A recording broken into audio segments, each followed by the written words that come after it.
Disaster has just hit a small American town, houses destroyed and a whole neighborhood flooded. The army was deployed in an emergency. This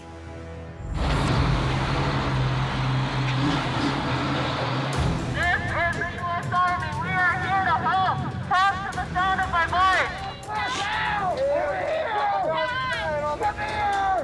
This way, this way. Hundreds are injured, some are in serious condition. All right, 1, 2, 3. This disaster scenario is actually a large military exercise simulating a nuclear attack. The structure's unstable, so they'll have to stabilize it with a raker before they can get him down. Specialized units attempt to find mannequins in a radiation-contaminated area. Make sure he gets it back here. We got more rescues. I have them already. Good job, guys. In this Indiana base, the U.S. Army has recreated a 400-hectare model city where 2,500 soldiers gather each year for training. It's made to be as realistic as possible, including this fake parking lot that collapsed along with dozens of cars. At the on-site hospital, the Army even recruited hundreds of extras to play the role of victims who have been exposed to radiation. I need some water. Oh, this is scary. I don't know where we're doing. Where's my kids? Medics. They're all medics. We're here to help you, ma'am. Traumatized by the past attacks on their territory, the U.S. military wants to show that it's ready for any eventuality. Homeland response is one of our main priorities. So we do have specialized units that are on no later than like a 60-minute rapid deployment notification to get from the call to the unit and get ready to go somewhere else in the United States. The most powerful military in the world. Close to 1.5 million soldiers and a colossal budget of $700 billion. A presence on all continents. From Iraq to Korea, from Italy to Australia. America's instrument of power and the country's last resort in case of natural disasters. Yet the world's largest army has got itself into trouble in Vietnam, Iraq and Afghanistan. In this deeply patriotic country, soldiers are considered heroes. Best military in the world and the best country in the world. Each state has its regiment, its port or its military airfield. We were able to gain exceptional access into 3 of their bases for several weeks. We followed the ruthless training of the soldiers. Trinity, let's go. I got other people that got to get up this damn wall. Hurry up and get off my wall. Under constant pressure from drill sergeants. This isn't a game. You're America's future fighting force. If you treat it like anything else, you're going to be obsolete to this organization. Yes, sir. In America, Special Forces soldiers are living legends.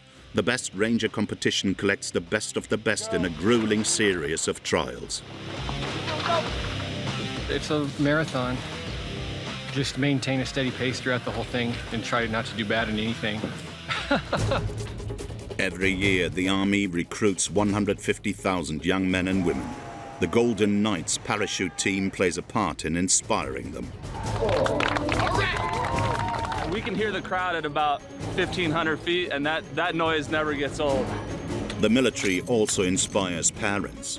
Thousands of American children live in military boarding schools where discipline is relentless. So what's all this stuff? No excuses. No excuses? Yeah. Company leadership, what are we going to do about this? We will go to meet America's former soldiers. Some have become wealthy, but many are suffering from psychological trauma.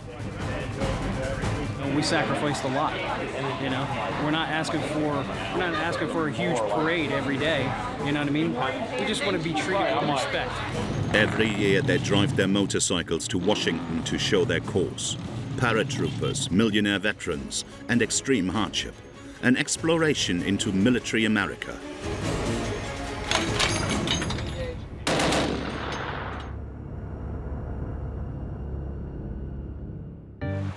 The Carolinas in the south of the United States, their white sandy beaches, and military bases where young American recruits come to prove themselves.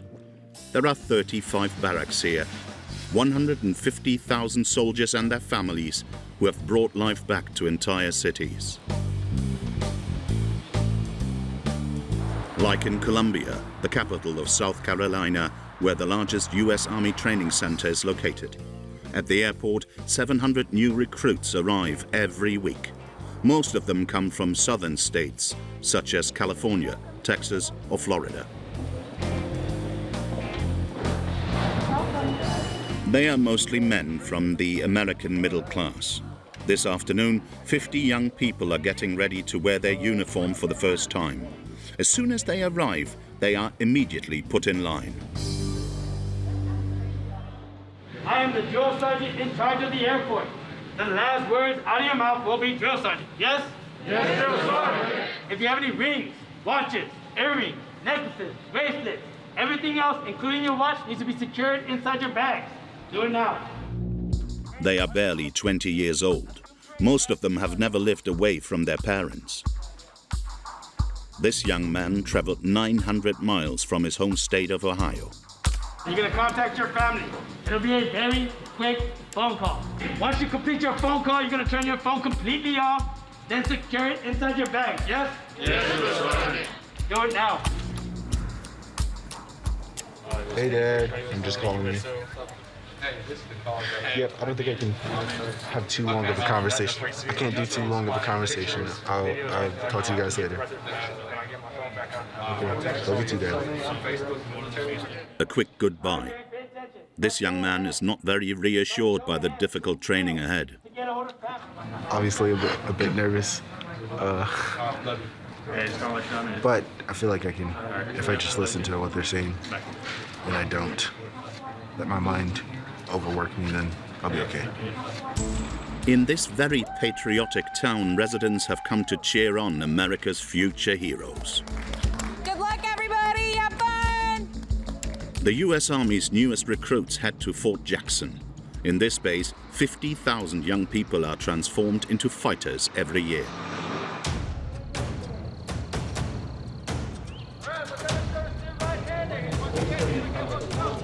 Make sure that the straps don't get twisted. As soon as they arrive, they are put to training 12 hours a day. All right, next training. Let's go. Colonel Evans is in charge of the training. From the first week, are you nervous? He puts the recruits under pressure. No, sir. Good, good.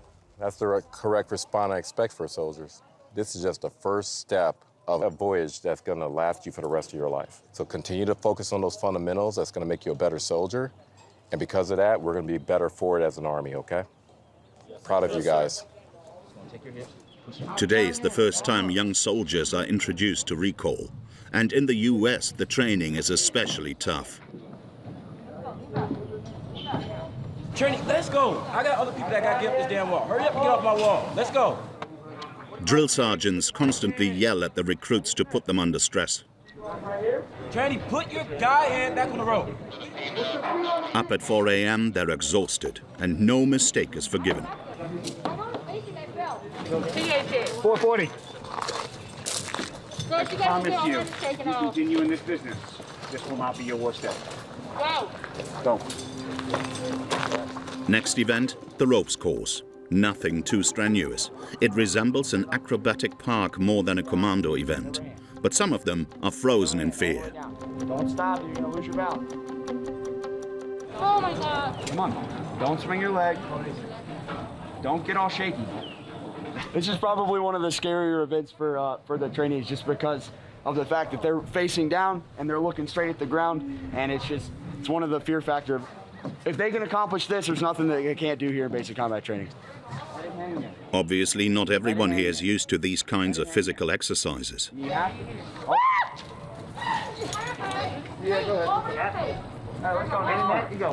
The world's largest military isn't resistant to the obesity epidemic that is plaguing America.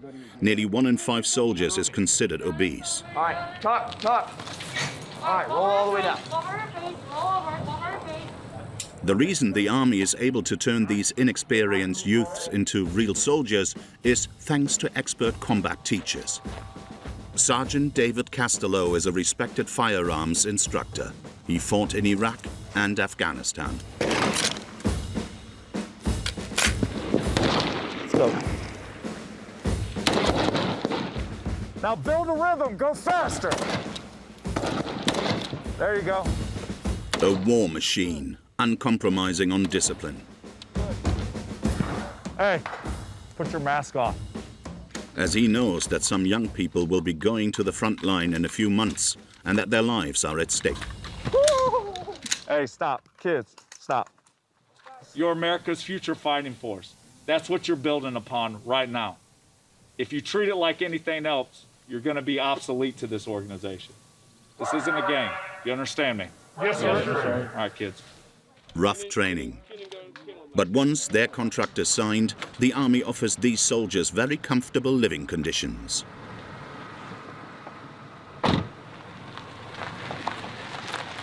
Hey, sweetie. Hey. Hey, we're on the way, okay? Okay. David and his family live on the base, a close city of 20,000 hectares in which 3,000 inhabitants enjoy a comfort worthy of a vacation residence. There's a water park here on post, there's a full golf course, there's a bowling alley, a movie theater. So everything that a military family would want to do, they have access to it here on Fort Jackson, which is nice. David doesn't have a reason to leave the base. He can go shopping, go out to restaurants or bars, go to church or the hospital. The Army even has its own emergency service. This is the senior military housing billets here. Every dependent that you have will have their own room, and they all have 2-car garages. David earns almost $4,000 a month, and the rent of his grand house is entirely paid for by the Army. On a daily basis, the sergeant has almost no expenses. I don't pay any bills. Yeah, so I don't pay a water bill, I don't pay an electric bill, I don't pay anything. The gas, nothing. It's all a part of this house. Every week, the lawns, and especially this terrace, it's maintained, and then they even bolt around the house to give it some aesthetics. The reason the U.S. Army is so generous with David and his wife, Brittany, is that it requires them to be available at any given moment. Every 2.5 years, they must move to the other side of the country. This is a way for the Army to diversify the training of its soldiers, but also to prevent them from becoming too attached to their regiment and their comrades. Each of the 3 children were born in a different state, and David has sometimes left without returning for over a year. So when we first had Addison, that was what, like 9-10 month deployment? Yeah. Addison was born in Italy, and 2 weeks later, I deployed to Afghanistan for 9 months. So I left my wife and newborn child in another country. Much longer missions than for French soldiers and constant moves.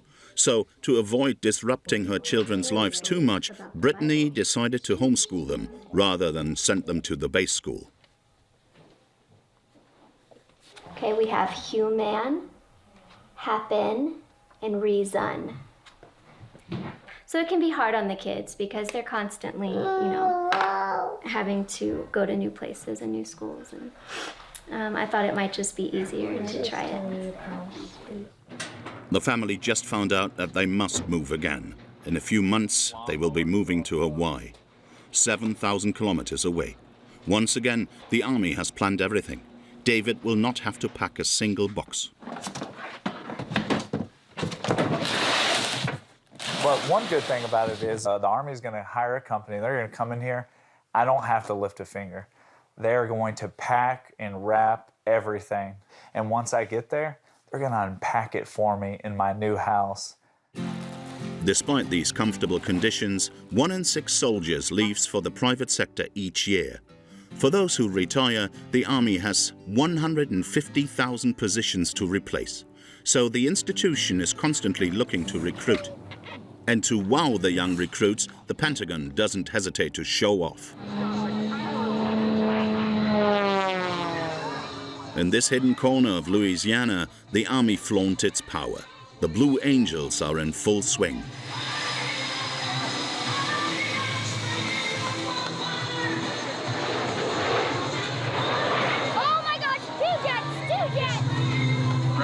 American power at its finest.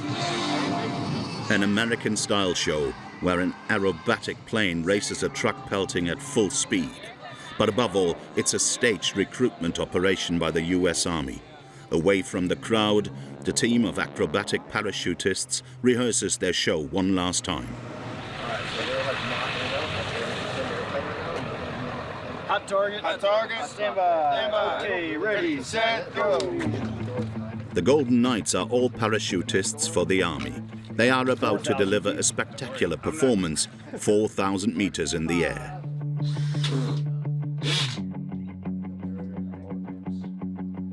That's just the smoke, so you can actually see us in the sky while we free fall, and it makes it just easier for the audience to see us.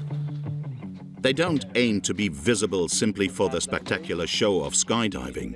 The Golden Knights are part of the US Army Recruiting Directorate. Our goal is to get people join the Army, serve their country, and be a part of the best team in the world. This morning, the team can't afford any mistakes. This is the anniversary of D-Day, when many American paratroopers landed on Normandy. So remember all those that came before us and what they did for us, all right? Let's end the weekend strong, yeah? Out of the gold, into the black. Once you're there, never go back. Move! The Golden Knights! The parachutists must land at this very spot, right in front of the crowd. A performance from a moving plane.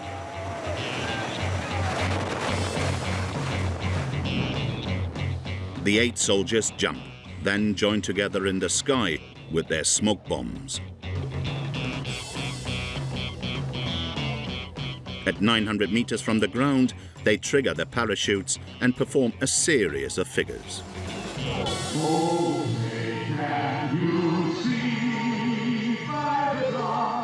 To the sound of the national anthem, Captain Nick lands first with the American flag right on target. The Golden Knights receive a hero's welcome.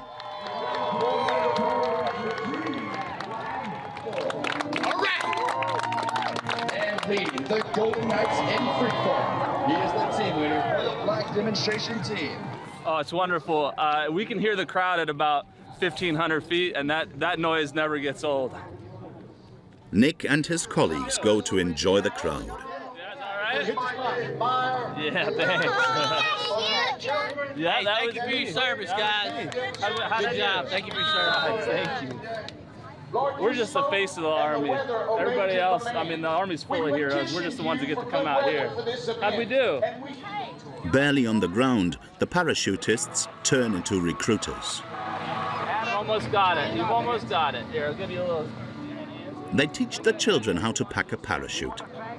We're going to slide our hands up as we walk toward the parachute.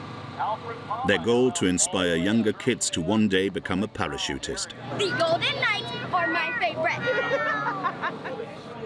Carson, 16, seems convinced. So with this job, you get to travel a lot. Yes, you get to travel quite a bit. So you relocate sometimes, you know. Usually it's like every 3 to 4 years. But also job depending. I don't know if you have already talked to the recruiters and stuff like that. Have you done that? I haven't. No? I've seen them at my school, though. They usually come to high schools and stuff. Do they? Carson is passionate about aviation. After meeting the Golden Knights, he seems ready to take the plunge.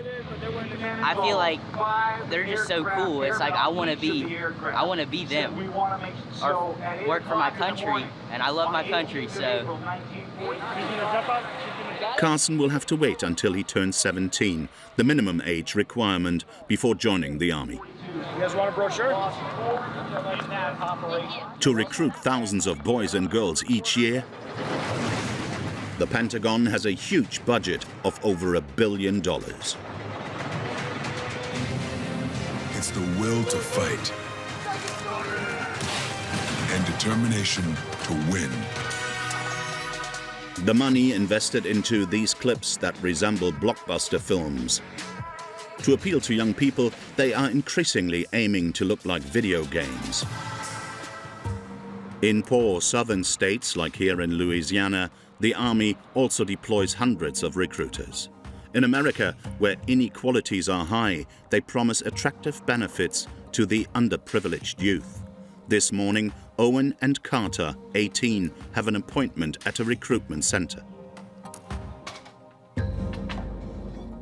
Carter? Hi. Let's just have a seat and we can talk a little bit about this. A few months ago, the two teenagers were approached by Sergeant Williams at their high school. As long as you're under 35, have a high school diploma, and pass the tests, anyone can join. I mean, you guys done any research? You know anything about the Army at all? Special Forces, all the cool guys over there. Gotcha. So you more combat. Yeah, combat, okay. pretty much. Exactly. Yes, See, we have roughly over 150 jobs you can choose from. You don't have to have a HR background. We're going to teach you everything. To convince them to sign up, the sergeant will tell them very little about their future job.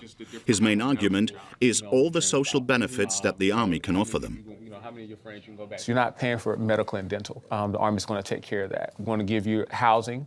Sorry, we talked about housing. You get meals. As you guys are going to definitely get education benefits available. We have your tuition assistance is roughly about $4,000 a year for school. Okay. So like myself, the Army helped pay for my degree. In a country where health insurance can cost up to $800 per month and $50,000 per year to go to university, these promises immediately hit home. Owen's plan is to go to college. The Army will pay for it on the condition that he enlists for 6 years. And could you afford like 5 years of college right now? No, not right now. Not right now at all. I'm really excited for the educational benefits because it'll give me a chance to further my education. I haven't decided what I want to do yet, but I've thought about going into teaching.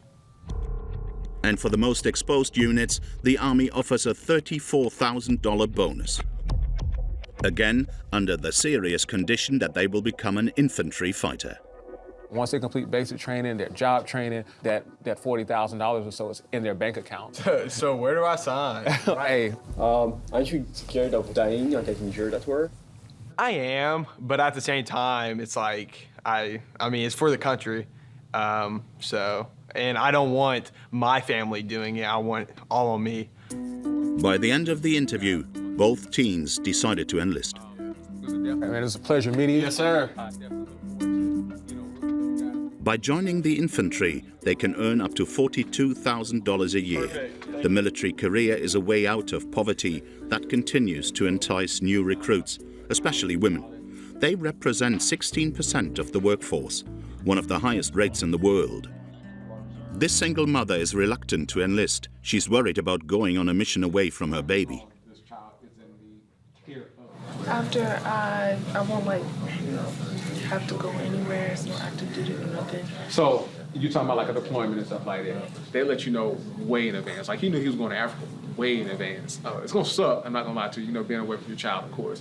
But at the end of the day, you kind of know I'm doing this for a bigger cause, And even single fathers that kind of come in and they're starting looking at different opportunities because, again, they look at the benefit, how this not only going to benefit myself, but, be able to provide for my child as well. So it definitely helps out.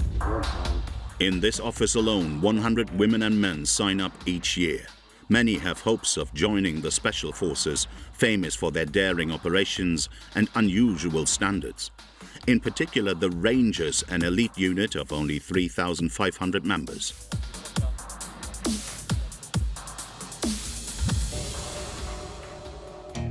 In a small town in Georgia, two soldiers enjoy their last moments with their families.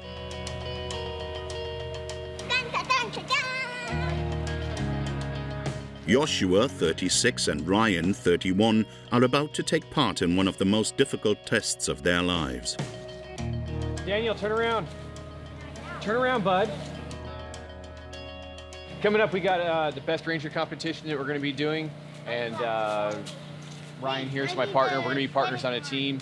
And our lucky number, if you will, is 42.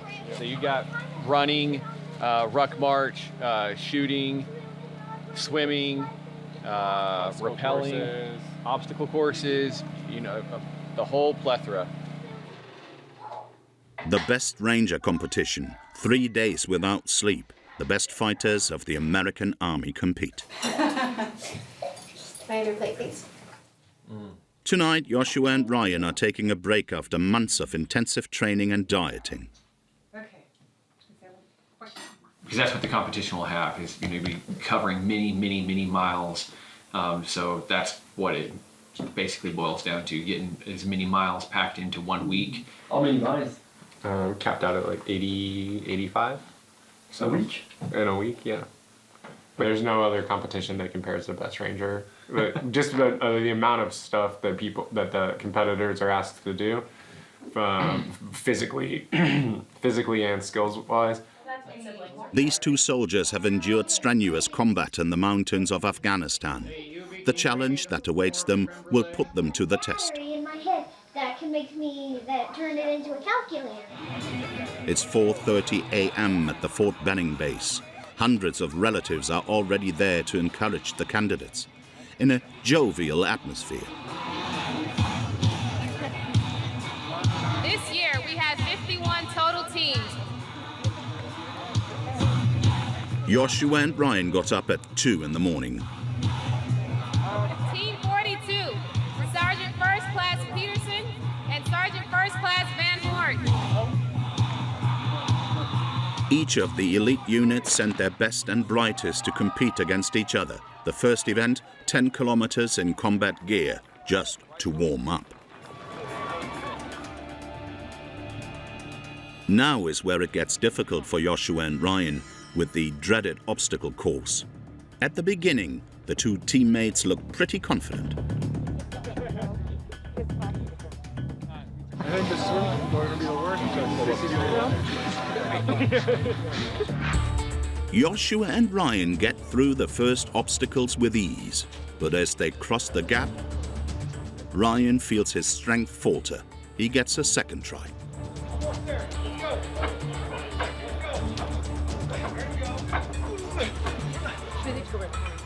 You got it, take it off. Go.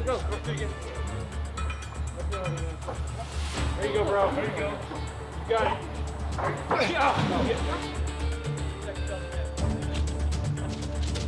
It's all good. Shake it off, brother. It's all good. After this setback, both soldiers must start the competition at the bottom of the overall ranking. Ryan counts on making up for it at the shooting event. Let's go. This special operations fighter is an expert in close combat, shooting with an assault rifle or shotgun. It's almost like a fitness circuit.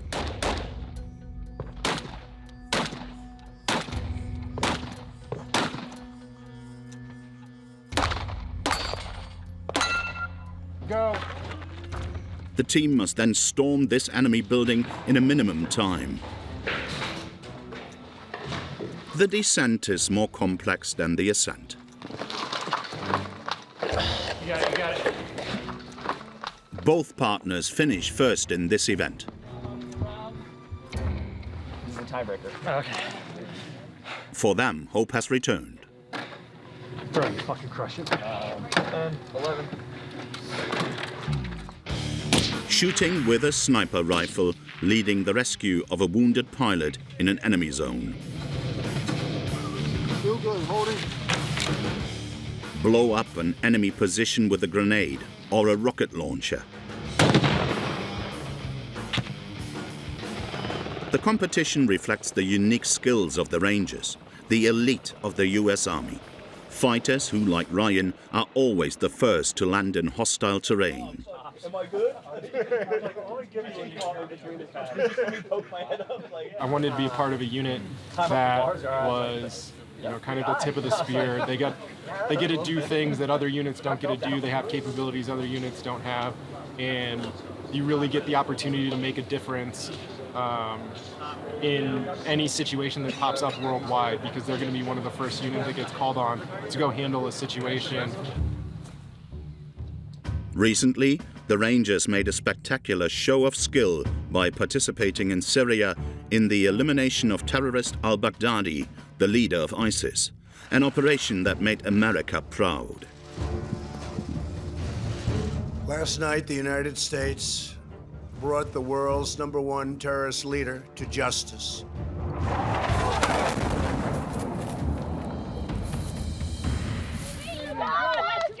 Let's go! The Rangers' first day of competition ends. Joshua and Ryan's wives will finally get to hug their husbands briefly. There it is! Look. Oh, yeah! The kids are also eager to see their dads, who arrive in style in a helicopter assault at the end of a rope.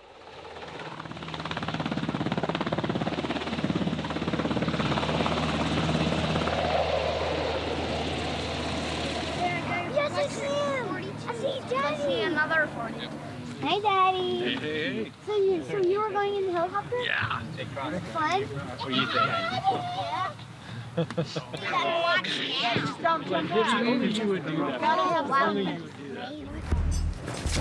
The next few hours are crucial, as at the end of this first day, the jury will eliminate half of the teams. They encounter a problem, the endurance challenge. Ryan and Joshua experience fatigue and delays. They arrive amongst the last, and they're not really in the mood to talk to us anymore. Well done, guys. Bonjour. Bonjour. How are you guys doing? Legs? Fine? In the provisional ranking, the team is 31st, below the elimination bar. I don't know. You don't know what it means. We gotta get about we need 3 more spots tonight. So Have your mask on if you're close. just gotta cruise on the ruck, knock some teams off. Despite their optimism, by the end of the last race of the day, both soldiers are taken out of the competition. The next day, Joshua comes to encourage his comrades at the finish line. Looking good, boys. Looking good. In 3 days, these soldiers will have covered 112 kilometers and triumphed in about 20 events. These images of the Special Forces are a part of the American dream for many. Some parents would like to see their children become a general or chief of staff of the army. To give them every chance of reaching the top of the military hierarchy, these families don't hesitate to prepare them from an early age.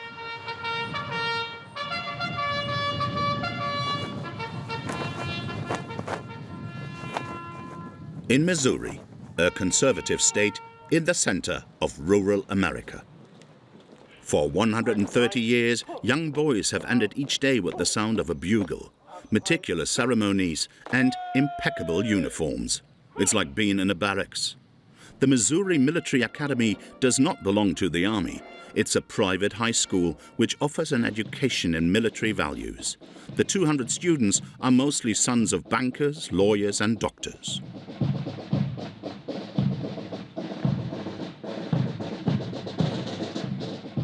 At the head of the school is Colonel Rick Grabowski. This former Marine personally oversees the strict standards of discipline.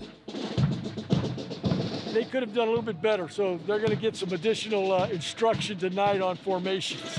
We always want perfection. Give the boys the opportunity to get out and be leaders, get them out of their comfort zone, and teach them leadership. These teenagers are between 13 and 19 years old, and in this boarding school, every minute of their lives is regulated. The days are grueling, starting at 6 a.m., standing at attention in their pajamas. Let's go, Jensen. Let's get in the rooms, keep squared away, let's go. You gotta shave, you gotta get yourself cleaned up, let's do so. Good morning. Good morning. Shirt off, I'm out here. Michael, on the other hand, has been ready for a long time. At 17, this model high school student has been named Dormitory Commandant. Everything has to be organized because everything has a place. Yeah, we just attention to detail. We always have somewhere, something has to always be somewhere. And yeah, it's just what we do. The second he wakes up, Michael must be an exemplary leader. As here, it's students like him who make the rules. Carry on. Let's go. Hurry this up. Shouldn't take this long. The students only have 30 minutes to get dressed, clean their rooms. Doors open. Hurry up. And make their beds. Hurry it up. Hurry it up. Hurry it up. And we walk around every 2 minutes. we're expected to make our beds like this every morning. Make sure that there's no wrinkles in the bed. Here it's supposed to be 12 inches, and here it's supposed to be 6. And it's not supposed to bend like this. And then when you make a hospital corner here, which is a 45-degree line, like this, then that's how you make your bed. So military standards, pretty much. Yep, very military standards. Band company 5, 4. At 6:30 on the dot, everyone must stand outside of their rooms. 1. To uniforms, ready. Finish up anything else in your rooms. You're ready for inspection. About face. Michael reviews each student. Your privacy is like way too high. It's fine, don't fix it now. Do an about face.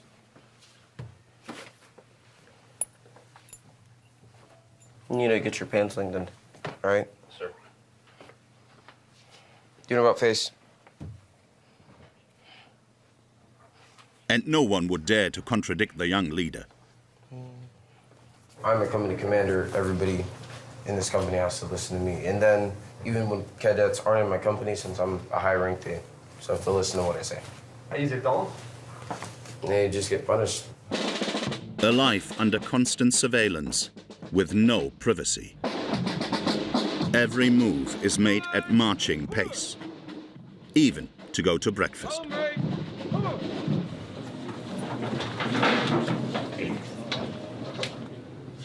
Nose down, carry on. Despite the uniform, these boys are still teenagers with an attitude. And this morning, an incident occurs. A youngster has just thrown away his breakfast. His group leader gets angry and is about to get physical. He was immediately pushed aside by his classmates and told to stay in a corner. The adults did not intervene. It may seem surprising, but in this school, it's young leaders like Michael who must learn to handle conflicts between peers. Like that? It was just like a, oh, and then it was just like, what? When I tell him, like, take his arms off the table, or like, take his back off the table, well, like, you wouldn't do it, and I'm like, I get pissed. Next time, as soon as he like says anything, he's like, no, I don't want to do that. Don't try to have a physical confrontation with him. Go get it. Go get the tour. Yeah. Or go get somebody like that. Michael's parents pay $34,000 a year to send him to this boarding school. His mother works for an insurance company and his father is a railroad engineer. For this upper-middle-class family, it's a heavy sacrifice. But they know that their son will receive a top-quality education here. Small group classes, an extensive library, a 40-hectare campus, and a variety of sports activities. There are few opportunities to rest, but the colonel assures us that the military rigor is producing results.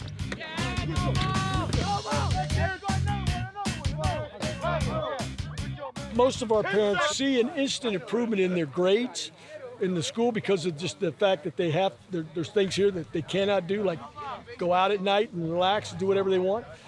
They're in study hall at night. Every moment of their day is scheduled to do something.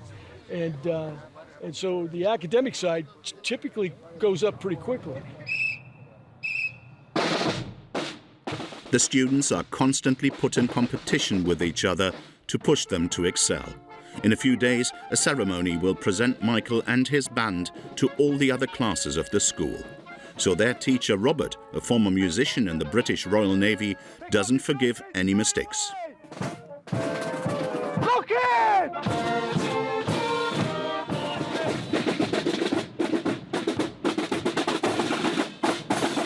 Tommy, keep doing the cadences for a while. Give them a bit break.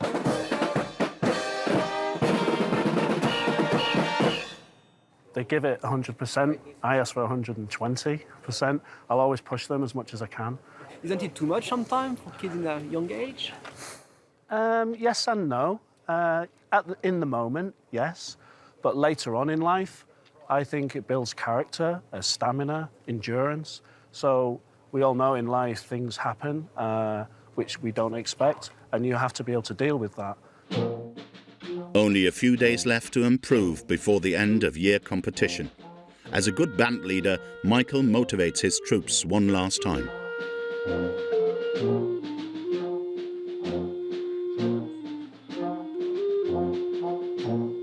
Make sure your uniform is together, make sure it looks good. Nobody is too special to be in the band, not even if you're a senior that's been here for 3 years, 19 years, it doesn't matter. So, yeah, we're all the band, so just take care of each other, that's all. Hey, chill. It's the end of the week for the students. But at the boarding school, there's never time to slack off. In the dormitories, a surprise inspection is under preparation. Attention Bravo Company, 5 minutes till inspection. It may be a Saturday morning, but the young leaders don't hold back on one of their classmates. That shouldn't happen. A young man has left his clothes in a pile in his laundry basket. So have you just not turned in laundry for the past 3 weeks, or? This is terrible. That was a question, I need you to answer it. So what's all this then? No excuses. No excuses? Yeah. Company leadership, what are we going to do about this? Hey, take his laptop. Yeah, go give that down to the mentor, and when he's done cleaning all of this stuff up, you can go get it back. You're messy. Not everyone can withstand this military discipline. After a year at the academy, this is one test too many for the boy. Are you back next year? Oh, no, definitely not. No, definitely not coming back next year. Why not? Huh? Why not? I don't know, because I want to live like a normal teenager. Like, the punishments are kind of more of like, just stupid, like go run around the school or face the wall, sit like this at the mess hall, like stuff like that, you know. But that's just like, I mean, I would be, if I had the power of another 17-year-old, I'd do the same thing. That's why teenagers shouldn't be able to reign over other teenagers, because it just doesn't make sense, right? So. Like him, 15% of students drop out of military high school before graduation. The final day of the year competition has finally arrived. Every class in the high school will parade in front of the colonel. They all hope to win first place for the best performance.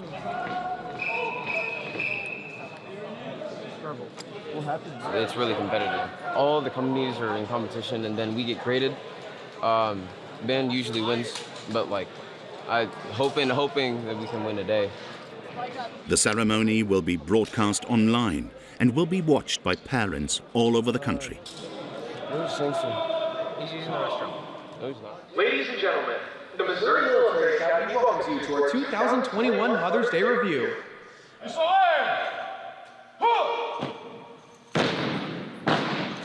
Each gesture has been rehearsed hundreds of times. High school students deliver a parade worthy of a professional army. In the front row, the colonel scrutinizes each group and scores each uniform. He must choose the company which performed the best parade. It is Michael's band's turn to be scored. It's going to be difficult to choose the winning team.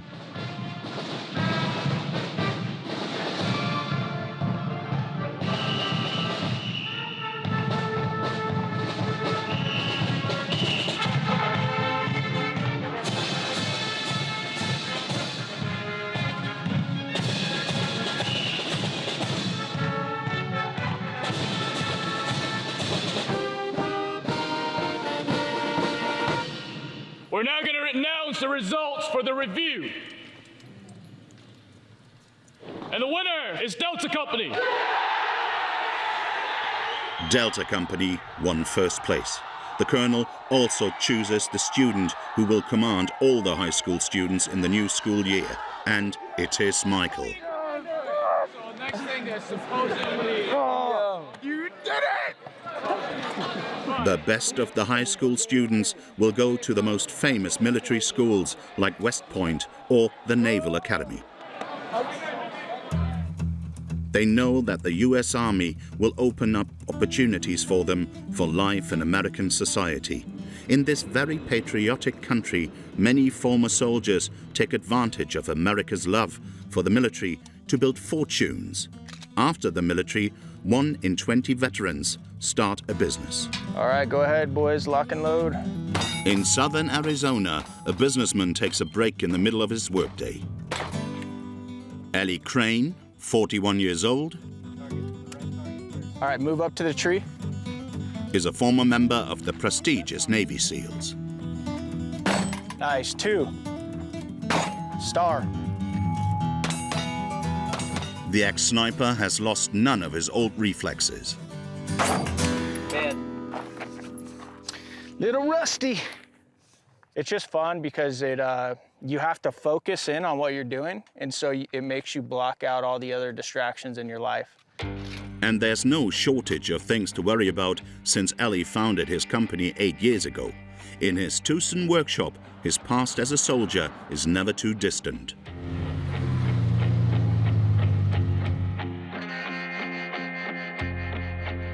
What is up, Chris? Good, how you doing, man? Not too bad. Good morning. There's plenty of ammunition on the shelves here. Just trying to get some new photos for the website. I like it. After 13 years of shooting thousands of bullets, Ellie had the idea of using them in a much more peaceful and friendly way. He turns the bullets into harmless bottle openers. It's the mother of all breachers, and we say that no beer is safe. Because, I mean, look at this thing. Look how big and awesome this thing is. Ellie sells these bullets for $20 on the internet. He ships 400 a week. Amongst his customers are celebrities like actor Clint Eastwood and former President George W. Bush. The next candidates are a military couple. Her success started with a stint on a famous TV show with his wife, Jane. We made each one of you guys a personalized 50 caliber beer bottle opener. To set himself apart, Ellie highlights his background in the Special Forces. You know, I'm so honored to be able to serve with the guys that I got to serve with the last 8-9 years. I did 3 combat deployments to Iraq. I like the story. It's very simple. I've made money with military guys because they're focused. I'll do it for 20%. You guys are awesome. Let's do it. All right. Yes. That day, Ellie walked away with $150,000 worth of investments. I didn't go to business school, but I took a lot of the training that we got in the military, and I think that works on the battlefield, and I think it also works in business. Today, Ellie has a turnover of $1.2 million and employs 15 people, most of whom are former soldiers. Thanks to his business, he was able to buy a grand villa overlooking the city, with a breathtaking view of the desert. He lives there with his wife and 2 daughters.